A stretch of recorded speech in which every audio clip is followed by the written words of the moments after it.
Good afternoon friends. Standard 12 अर्थशास्त्र वृद्धि और विकास निर्देशकों we were going through terminology पारिभाषिक शब्द।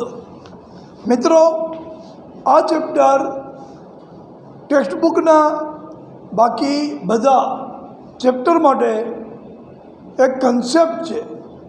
आ चैप्टर बराबर समझाशे तो बीजा बधा चैप्टर ने समझवामां सरलता रहेशे।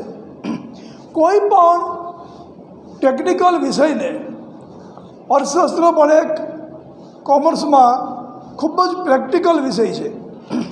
एवा विषय ने समझवा माटे सौप्रथम एनी टर्मिनोलॉजी ना कॉन्सेप्ट क्लियर होवा जोईए। तो मित्रों, आपणे गया लेक्चर में पण आनी टर्मिनोलॉजी पारिभाषिक शब्द शीख्या हता, एने आगळ धपावीए तो हवे पछीनो शब्द है जीवन धोरण।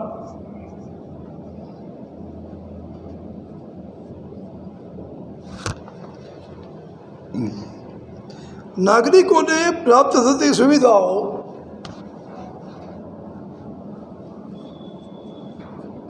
नागरिकों ने प्राप्त थती सुविधाओं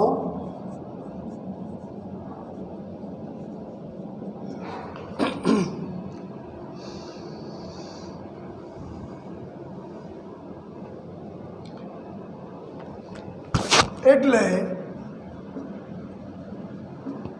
जीवन धोरण। आ सुविधाओं में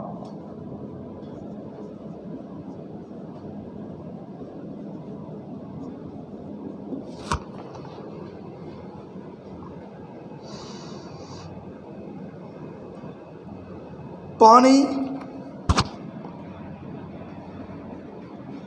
वीजળી, कचरानो निकाल,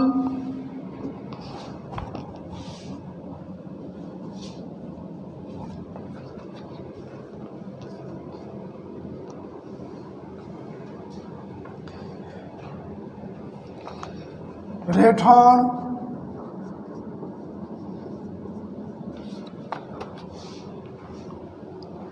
वाहन व्यवहारनी सगवड़ता,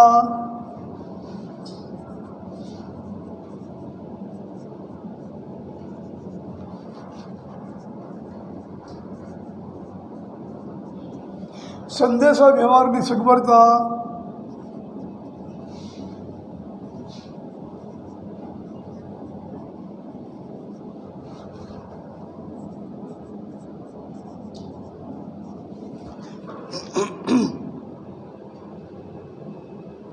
आरोग्य सुविधाओं,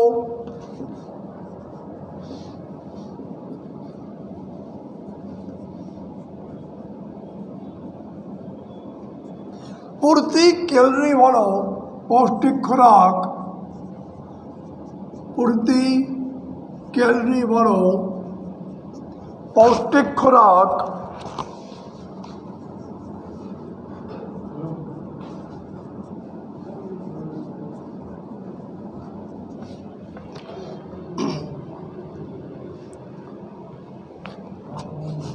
नो समावेश थाय छे। नो समावेश थाय छे। तो मित्रों, जीवन धोरण एटले शुं? जीवन धोरण एटले स्टैंडर्ड ऑफ लाइफ। नागरिकों ने प्राप्त थती सुविधाओं एटले जीवन धोरण। नागरिकों ने प्राप्त थती सुविधाओं एटले जीवन धोरण। जे देश में जीवन धोरण वधारे उच्च ए देशनो विकास वधारे, अने जे देश में जीवन धोरण नीचू ए देशनो विकास ओछो।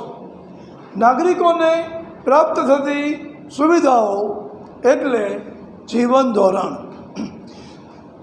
आ सुविधाओं में सेनो સમાવેશ થાય. સૌથી પહેલાં પાણી ઘરે પાઇપલાઇનથી મળવું, વિકાસનું લક્ષણ. પછી જે પાણી ઘરે મળે છે એ પૂરતું મળવું, પૂરતા પ્રમાણમાં મળવું, તો વધારે ઉચ્ચતર જીવન ધોરણ. જે પાણી પાઇપલાઇનથી મળે છે એ શુદ્ધ અને પીવાલાયક મળવું, વધારે ઉચ્ચ જીવન ધોરણ. વીજળી 24 કલાક વીજળી મળવી, 3 ફેઝ જોઈએ અને 3 ફેઝ વીજળી મળવી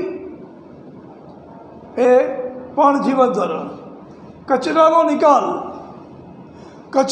નિકાલની વ્યવસ્થા અને એ કચરાના નિકાલમાં વેસ્ટમાંથી બેસ્ટ રિસાયકલથી કચરામાંથી ઉર્જા બનાવવાની વ્યવસ્થા એ ઉચ્ચ જીવન ધોરણ. રહેઠાણ કોઈને પણ ખુલ્લામાં ફૂટપાથ ઉપર ટાઢ તડકા વરસાદમાં રહેવું ન પડે એવી રહેઠાણની બધા નાગરિકોને પ્રાપ્ત થતી સુવિધા.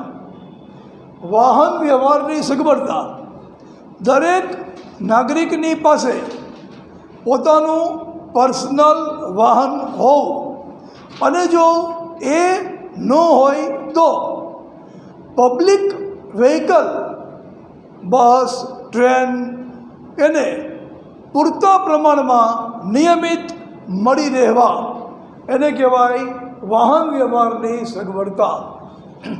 સંદેશા વ્યવહારની સગવડતા, દરેકની પાસે મોબાઈલ હોવો, સ્માર્ટફોન હોવો અને મોબાઈલમાં કનેક્ટિવિટી હોવી, પૂરતા પ્રમાણમાં મોબાઈલ ટાવર હોવા, એને કહેવાય જીવન ધોરણ સારું છે.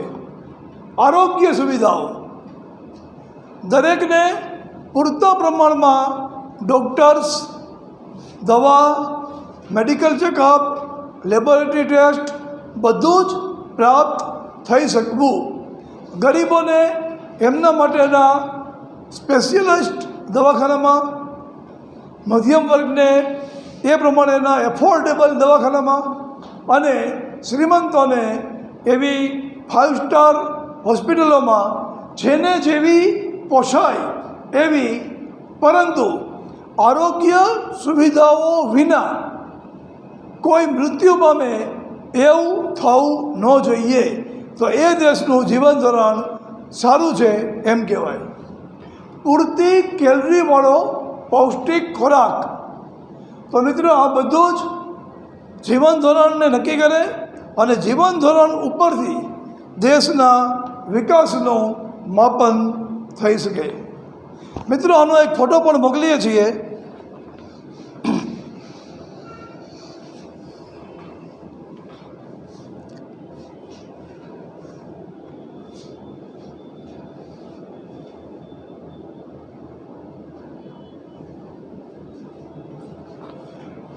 ચલો હવે નેક્સ્ટ.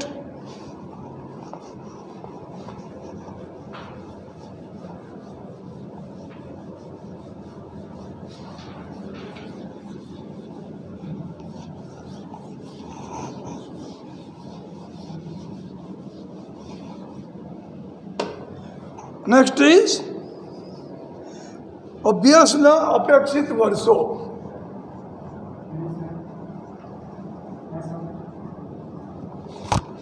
બ્રેક પડે છે, બ્રેક પડતા હોય છે. હવે લાવો, કીધું છે તો એક મિનિટ લાવો.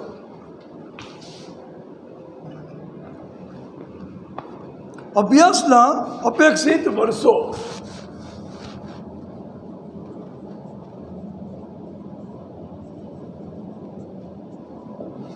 અભ્યાસના અપેક્ષિત વર્ષો એટલે દેશમાં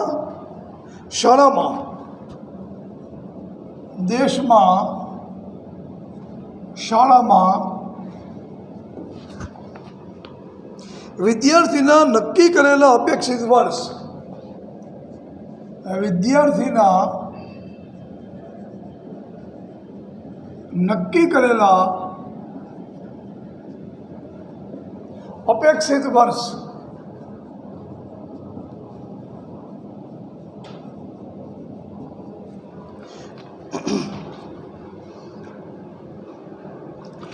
એટલા વર્ષ વિદ્યાર્થી શાળામાં ભણે તેવી અપેક્ષા હોય છે.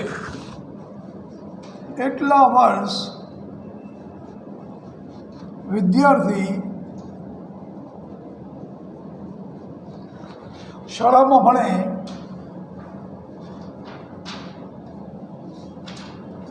તેવી અપેક્ષા હોય છે.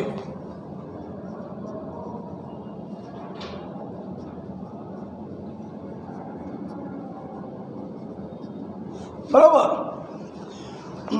અપેક્ષિત અભ્યાસના અપેક્ષિત વર્ષો મતલબ કે મિનિમમ આટલા વર્ષ આ દેશનું દરેક બાળક શાળાએ ગયેલું હોવું જોઈએ.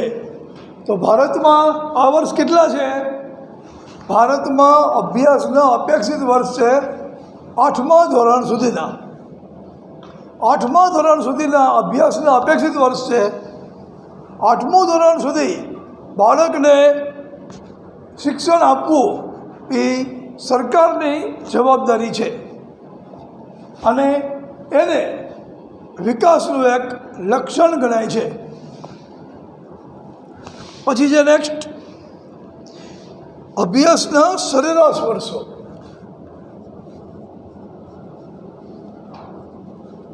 અભ્યાસના સરેરાશ વર્ષ.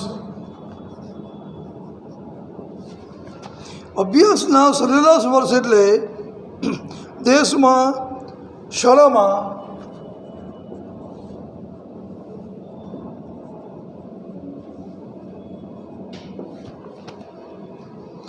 વિદ્યાર્થીઓએ સરેરાશ ગાળેલા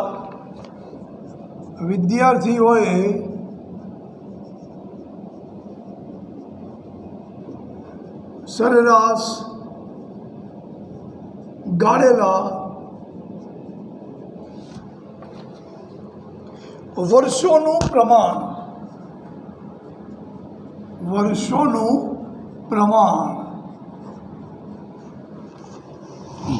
મિત્રો, દેશમાં કેટલા વિદ્યાર્થી છે? દેશમાં કેટલા વિદ્યાર્થી છે? જેટલા વિદ્યાર્થી હોય એને ગુણ્યા અભ્યાસના વર્ષ.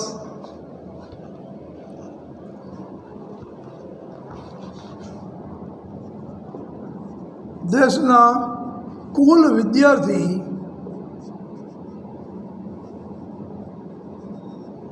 ગુણ્યા અભ્યાસના વર્ષ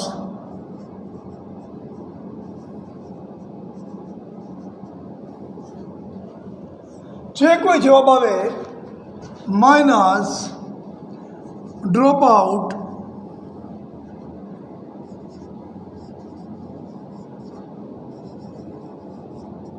ઇઝ ઇક્વલ ટુ અભ્યાસના સરેરાશ વર્ષ.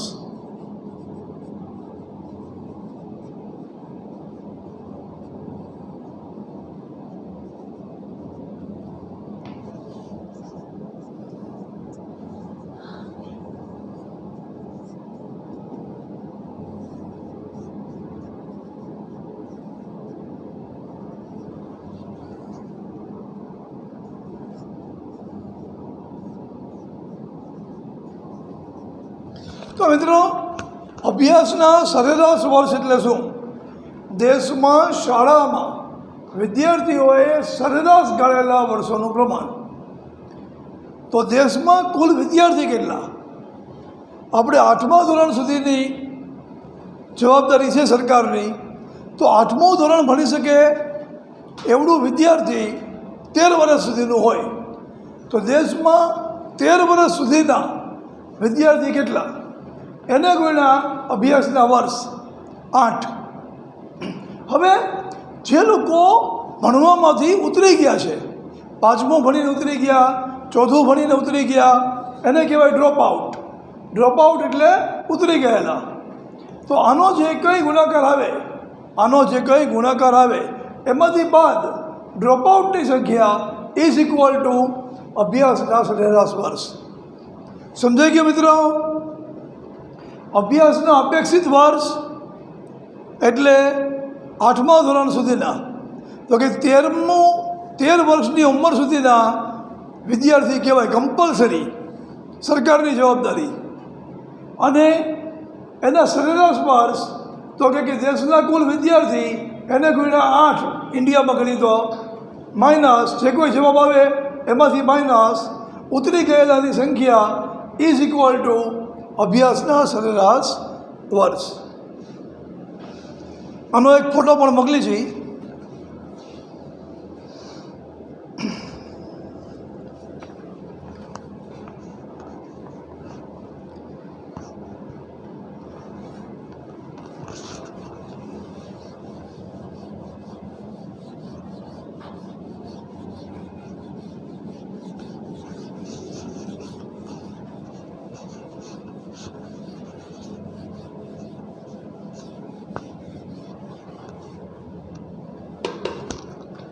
અને હવે છેલ્લો પારિભાષિક શબ્દ, એના પછી આપણે ચેપ્ટર શરૂ કરશું.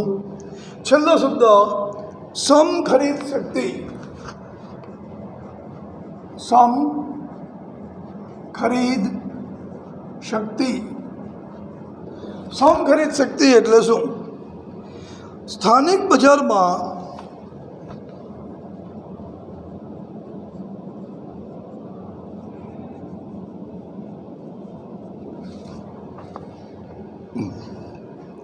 એક સમાન વસ્તુઓ માટે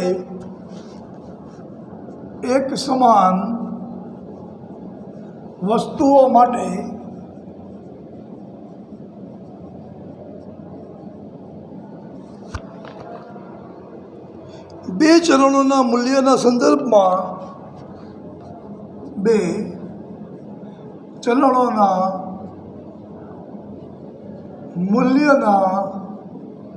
સંદર્ભમાં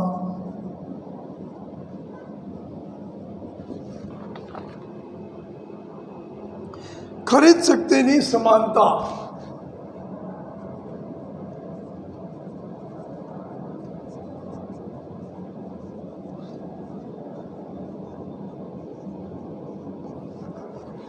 સમખરીદ શક્તિ એટલે શું?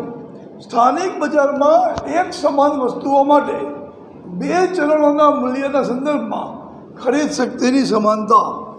એટલે કે કોઈ એક વસ્તુ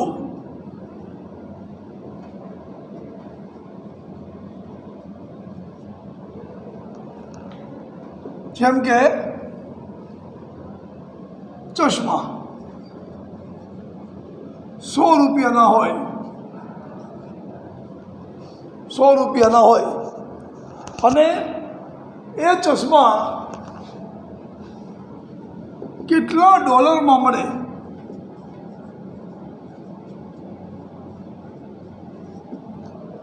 એમાં જો ગણવામાં આવે તો એને સમખરીદ શક્તિ કહેશું. બરાબર. એ જ વસ્તુ બીજા કોઈ ચલણમાં માપવામાં આવે એને સમખરીદ શક્તિ કહીશું. પણ મિત્રો, આ રીતે આપણે બધા જ પારિભાષિક શબ્દો જોઈ લીધા છે. હવે આપણે ચેપ્ટર શરૂ કરવા જઈ રહ્યા છીએ. આનો એક ફોટો પણ તમને મોકલી છે.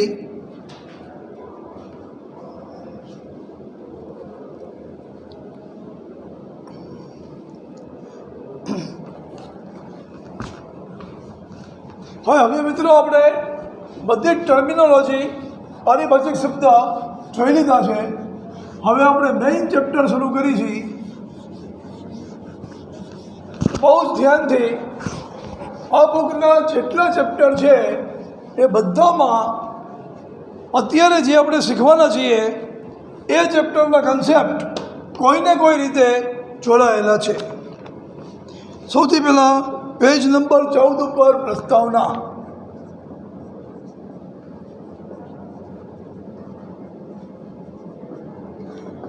પેજ નંબર 14 ઉપર જે પ્રસ્તાવના લખી છે એમાં સૌથી પહેલાં આપણે સમજવા ઈચ્છીએ છીએ મિત્રો, એમાં એક સેન્ટેન્સ છે 1939 થી 1944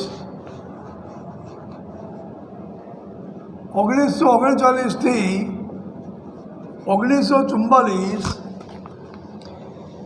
ના વિશ્વયુદ્ધ પછી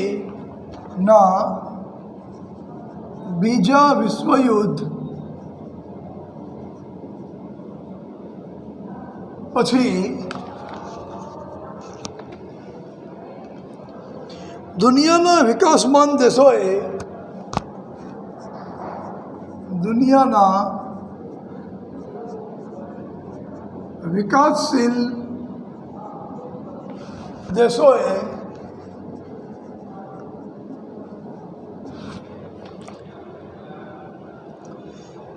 તેમની ગરીબી, બેકારી, અસમાનતા અને ભૂખમરાની સમસ્યાઓને ઉકેલવા તેમની બેકારી, ગરીબી,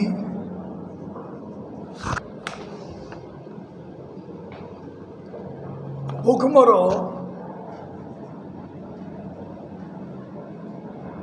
અને આવકની અસમાનતાની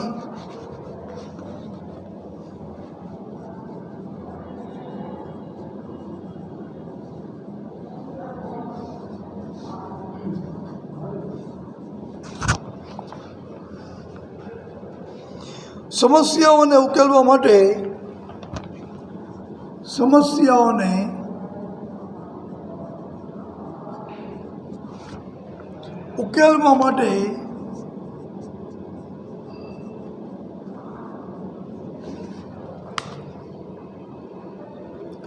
ઝડપી આર્થિક વિકાસ ઉપર ભાર મૂક્યો. ઝડપી આર્થિક વિકાસ ઉપર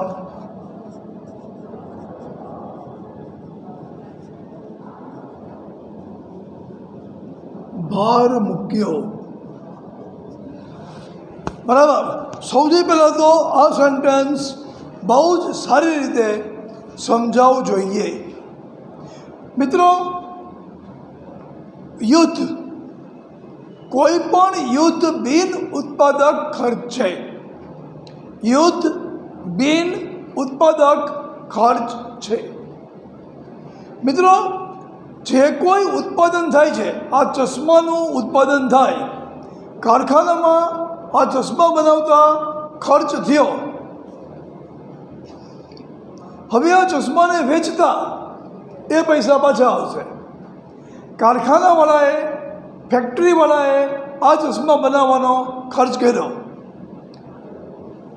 એણે જ્યારે દુકાનવાળાને આપ્યા તો દુકાનવાળાએ કારખાનાવાળાને ચશ્માનું પેમેન્ટ કર્યું, પૈસા પાછા આવ્યા. યુદ્ધમાં આ શક્ય નથી. દારૂગોળો, બોમ્બ બનાવ્યા અને બોમ્બ દુશ્મન દેશની ઉપર ફેંકા, દુશ્મન દેશ એના પૈસા આપે નહીં. યુદ્ધ દરમિયાન જે બોમ્બ દુશ્મન દેશની ઉપર ફેંકા, આ ચશ્માની જેમ એ પૈસા પાછા આવે નહીં. એટલે કે અર્થશાસ્ત્રની ભાષામાં યુદ્ધ બિન ઉત્પાદક ખર્ચ છે. નોન પ્રોડક્ટિવ એક્સપેન્સ બિન ઉત્પાદક ખર્ચ છે. અને બિન ઉત્પાદક ખર્ચ 1939 સુધી સમગ્ર વિશ્વમાં ચાલ્યો. એના કારણે સમૃદ્ધ દેશો તો ટકી ગયા, પૈસાદારને થોડો ખર્ચો થાય તો પણ ટકી જાય, ગરીબ બરબાદ થઈ જાય. તો વિકાસશીલ દેશો, વિકસિત નહીં, વિકાસશીલ દેશોમાં બેકારી સર્જાઈ. વિશ્વયુદ્ધમાં બિન ઉત્પાદક ખર્ચ વધવાથી વિકાસશીલ દેશોમાં બેકારીનું સર્જન થયું. ઉદ્યોગ ધંધા ઘટી ગયા.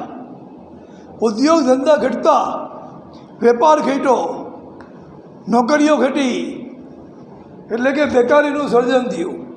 બેકારીના કારણે આવક નહીં, એટલા માટે ગરીબીનું સર્જન થયું. ગરીબીના કારણે જે સાવ ગરીબ હતા તેમના માટે ભૂખમરાનું સર્જન થયું. પરંતુ આ કોના માટે? મધ્યમ વર્ગ અને ગરીબ. પૈસાદાર વર્ગ ટકી ગયો, એટલે આવકની અસમાનતા સર્જાણી, આવકની અસમાનતાનું સર્જન થયું. આ સમસ્યાઓને, કઈ સમસ્યા? બેકારીની સમસ્યાને ઉકેલવા માટે, ગરીબીની સમસ્યાને ઉકેલવા માટે, ભૂખમરાની સમસ્યાને ઉકેલવા માટે અને આવકની અસમાનતાની સમસ્યાને ઉકેલવા માટે ઝડપી આર્થિક વિકાસ ઉપર ભાર મૂક્યો. ઝડપી આર્થિક વિકાસ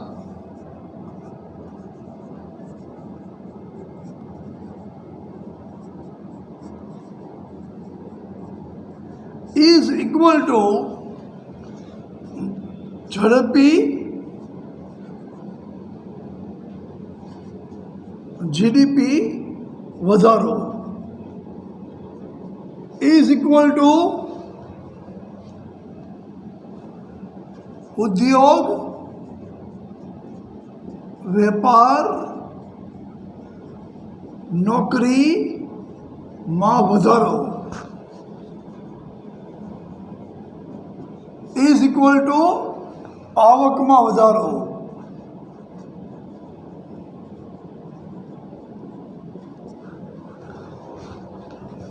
માટે આવકમાં વધારો થતાં માટે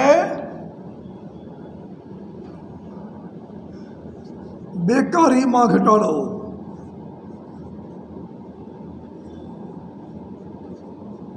બેકારીમાં ઘટાડો થતાં ગરીબીમાં ઘટાડો.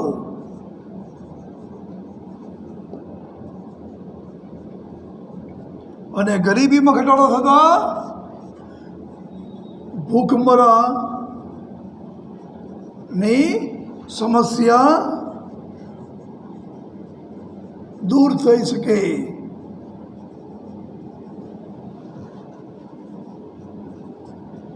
મિત્રો, સમસ્યાઓને ઉકેલવા માટે ઝડપી આર્થિક વિકાસ ઉપર ભાર મૂક્યો. સમસ્યાઓને ઉકેલવા માટે ઝડપી આર્થિક વિકાસ ઉપર ભાર મૂક્યો. ઝડપી આર્થિક વિકાસથી થાય શું? ઝડપી આર્થિક વિકાસથી જીડીપી ઝડપથી વધે. જીડીપી ક્યારે ઝડપથી વધે? ઉત્પાદનમાં ઝડપી વધારો થાય તો. જો ઉત્પાદનમાં ઝડપથી વધારો થાય તો જ જીડીપી ઝડપી વધે. ઝડપથી જીડીપી વધતા ઉદ્યોગો વધે, કારખાનાઓમાં પ્રોડક્શન વધતા દુકાનોમાં વેપાર વધે, કારખાના અને દુકાનોમાં વેપાર વધતા બેન્કિંગ વધે, વાહન વ્યવહાર વધે, કોમ્પ્યુટર પર કામ કરનારા વધે, સેલ્સમેન વધે, એટલે નોકરીમાં વધારો થાય. ઉદ્યોગ, વેપાર ને નોકરીમાં વધારો થતાં આવકમાં વધારો થાય. આવકમાં વધારો થવાથી બેકારીમાં ઘટાડો થાય. આવકમાં વધારો થવાથી બેકારીમાં ઘટાડો થાય. બેકારીમાં ઘટાડો થવાથી ગરીબીમાં ઘટાડો થાય અને ગરીબીમાં ઘટાડો થવાથી ભૂખમરાની સમસ્યા દૂર થઈ શકે. તો મિત્રો, હજી એકવાર જોઈ લઈ. 1939થી 1944ના બીજા વિશ્વયુદ્ધ પછી, વિશ્વયુદ્ધ એટલે શું? બિન ઉત્પાદક ખર્ચ. હથિયારના પૈસા દુશ્મન દેશ આપણને ન આપે. બોમ્બ ફેંકી પાકિસ્તાન ઉપર, પાકિસ્તાન એનો ચેક ન આપે, એ ગયા પૈસા. આ માર્કર કારખાનામાં બની, આ પેન કારખાનામાં બની, આ પેન જેને આપીએ એ એને પૈસા આપે. કારખાનામાં બોમ્બ બન્યો, જેની ઉપર ફેંકો એ પૈસા ના આપે. મતલબ યુદ્ધ બિન ઉત્પાદક ખર્ચ. 1939થી 1944ના બીજા વિશ્વયુદ્ધ પછી દુનિયાના વિકાસશીલ દેશોએ તેમની બેકારી, ગરીબી, ભૂખમરો અને આવકની અસમાનતાની સમસ્યાઓને ઉકેલવા માટે ઝડપી આર્થિક વિકાસ ઉપર ભાર મૂક્યો. કેમ મૂક્યો? શા માટે? કારણ કે ઝડપી આર્થિક વિકાસથી જીડીપીમાં ઝડપી વધારો, જીડીપીના ઝડપી વધારાથી ઉદ્યોગમાં વધારો, કારખાનાઓમાં, ઉદ્યોગમાં પ્રોડક્શન વધતા વેપારમાં વધારો, ઉદ્યોગ અને વેપારમાં વધારો થતાં નોકરીઓમાં વધારો, ઉદ્યોગ, વેપાર અને રોકડીઓમાં વધારો થતાં આવકમાં વધારો, આવકમાં વધારો થવાથી બેકારીમાં ઘટાડો, બેકારીમાં ઘટાડો થતાં ગરીબીમાં ઘટાડો, ગરીબીમાં ઘટાડો થતાં ભૂખમરાની સમસ્યા દૂર થઈ શકે। આ રીતે સૌથી પહેલાં અત્યારના આધુનિક વિકાસને લગતા અર્થશાસ્ત્રની શરૂઆત આવી રીતે થઈ। આધુનિક અર્થશાસ્ત્ર આવી રીતે વિકાસલક્ષી બન્યું। મિત્રો, આનો એક ફોટો પણ તમને મોકલી છે। We are sending A photograph of this board work.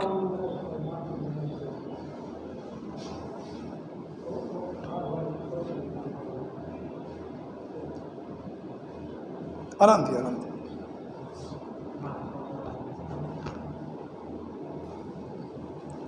Board વર્કનો એક ફોટો પણ તમને મોકલી છે।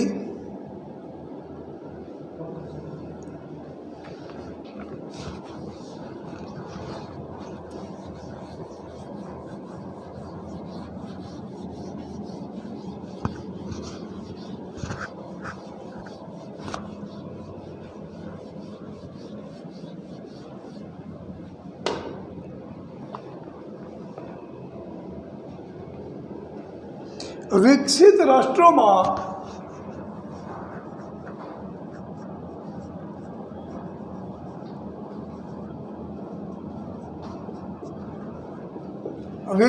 રાષ્ટ્રોમાં આર્થિક વિકાસનો હેતુ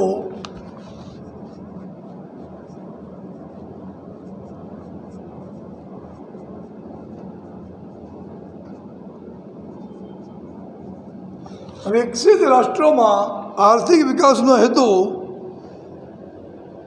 જીવન ધોરણને જાળવી રાખવાનો છે।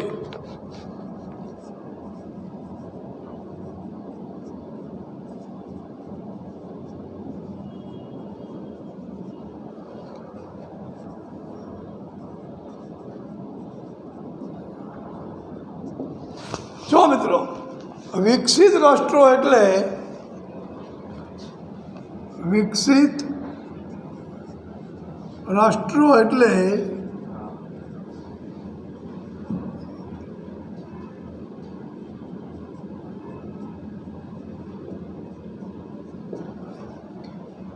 ફ્રાન્સ, જર્મની, જાપાન જેવા સમૃદ્ધ રાષ્ટ્રો।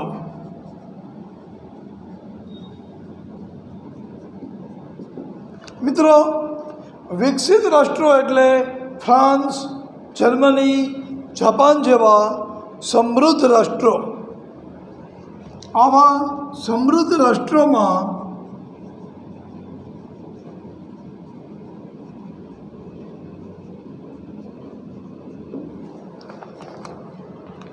નાગરિકો ઉચ્ચ જીવન ધોરણ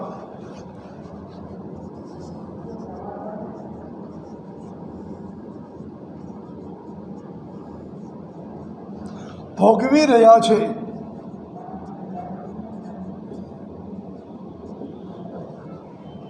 આવા રાષ્ટ્રોમાં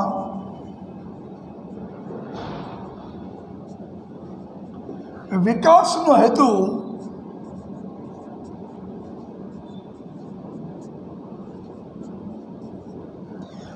આ ઉચ્ચ જીવન ધોરણને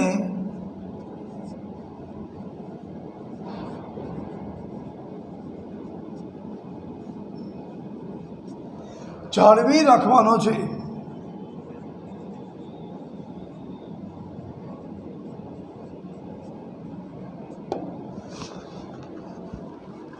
વિકસિત રાષ્ટ્રોમાં આર્થિક વિકાસનો હેતુ જીવન ધોરણને જાળવી રાખવાનો છે। મિત્રો, વિકસિત રાષ્ટ્રો એટલે ફ્રાન્સ, જર્મની, જાપાન જેવા સમૃદ્ધ રાષ્ટ્રો। એને કહેવાય વિકસિત રાષ્ટ્રો કે જ્યાં વિકાસની પ્રક્રિયા પૂરી થઈ ગઈ છે। જ્યાં વિકાસની પ્રક્રિયા પૂરી થઈ ગઈ છે એવા રાષ્ટ્રોને વિકસિત રાષ્ટ્રો કહેવાય। આવા રાષ્ટ્રો એટલે સમૃદ્ધ રાષ્ટ્રો। જેમ કે ફ્રાન્સ, જર્મની, જાપાન, આવા સમૃદ્ધ રાષ્ટ્રોમાં નાગરિકો ઉચ્ચ જીવન ધોરણ ભોગવે છે. એમાં દરેક નાગરિકની પાસે સારો ખોરાક, સારા કપડાં, સારું રહેઠાણ, સારી આરોગ્ય સેવાઓ અને સારું શિક્ષણ છે. આપણે ત્યાં મિત્રો ભારત જેવા વિકાસશીલ દેશમાં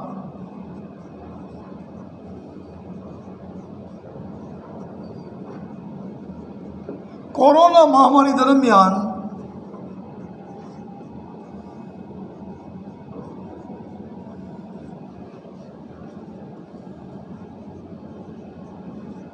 હોસ્પિટલના રૂમ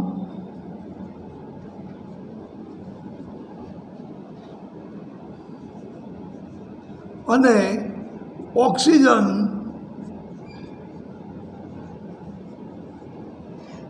તંગી સર્જાઈ.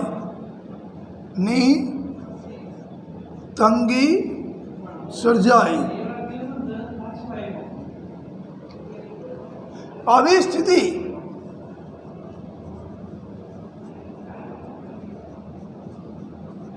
વિકસિત રાષ્ટ્રોમાં જોવા મળી નથી.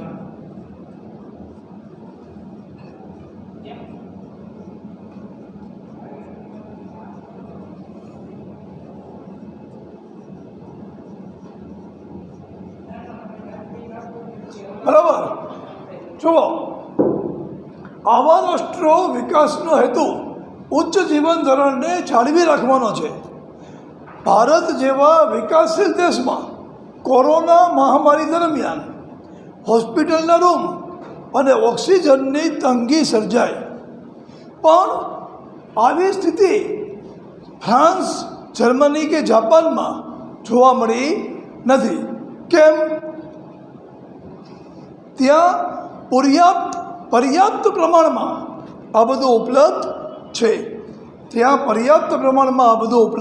છે. પરંતુ વિકસિત રાષ્ટ્રોમાં જે ઉપલબ્ધ છે એને વધતી વસ્તી સાથે પ્રમાણસર વધારીને જીવન ધોરણને જાળવી રાખવાનો છે. બરાબર. તો વિકાસની પ્રક્રિયાનો હેતુ ભારત માટે જુદો છે, ભારત જેવા વિકાસશીલ દેશ માટે જુદો છે, અને વિકાસનો હેતુ વિકસિત સમૃદ્ધ રાષ્ટ્રો માટે જુદો છે. મિત્રો, બોર્ડ વર્કનો એક ફોટો પણ મોકલી છે. સોહમભાઈ બોર્ડ વર્કનો એક ફોટો મોકલે છે.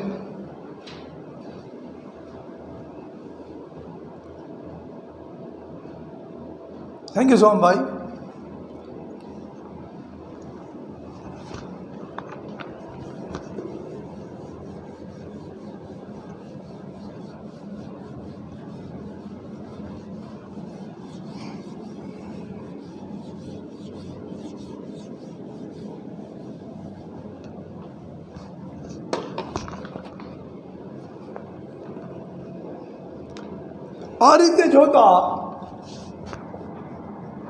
આ રીતે જોતા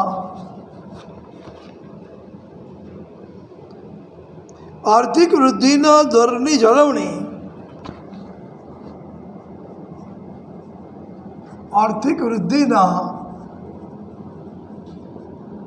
દરની જાળવણી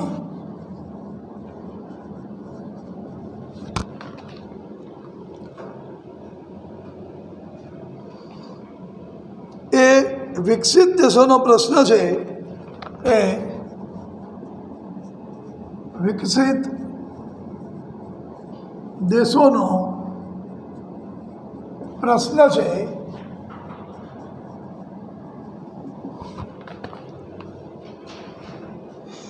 જ્યારે ઝડપી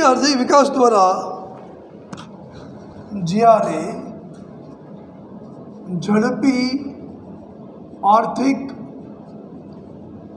વિકાસ દ્વારા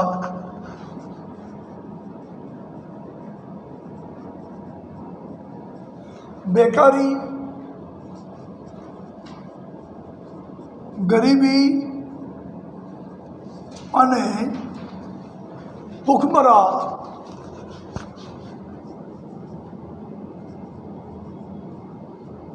ની સમસ્યા દૂર કરવી તે વિકાસશીલ દેશોનો પ્રશ્ન છે. તે વિકાસશીલ દેશોનો પ્રશ્ન છે. ઓકે.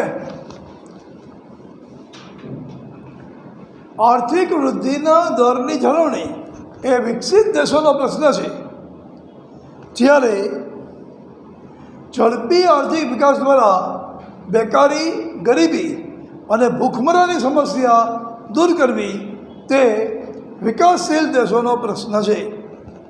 મતલબ વિકસિત દેશો માટે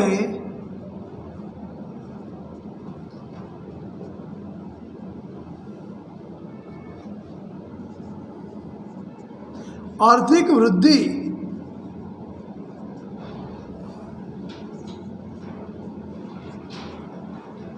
નો ખ્યાલ મહત્વનો છે.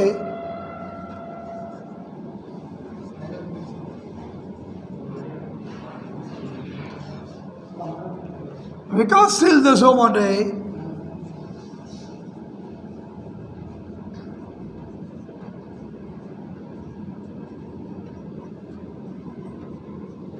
આર્થિક વિકાસ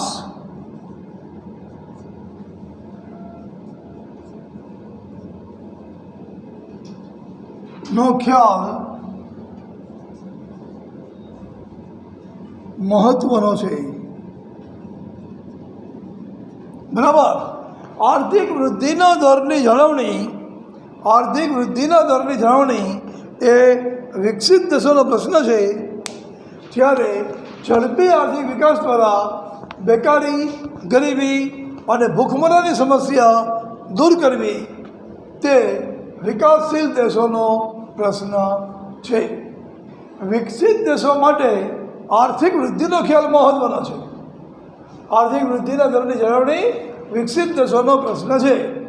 વિકસિત દેશો માટે આર્થિક વૃદ્ધિનો ખ્યાલ મહત્વનો છે, જ્યારે વિકાસશીલ દેશો માટે આર્થિક વિકાસનો ખ્યાલ મહત્વનો છે. આર્થિક વિકાસ દ્વારા એ લોકો બેકારી દૂર કરી શકે, ગરીબી દૂર કરી શકે, ભૂખમરો દૂર કરી શકે. આનો એક ફોટો પણ મોકલી છે.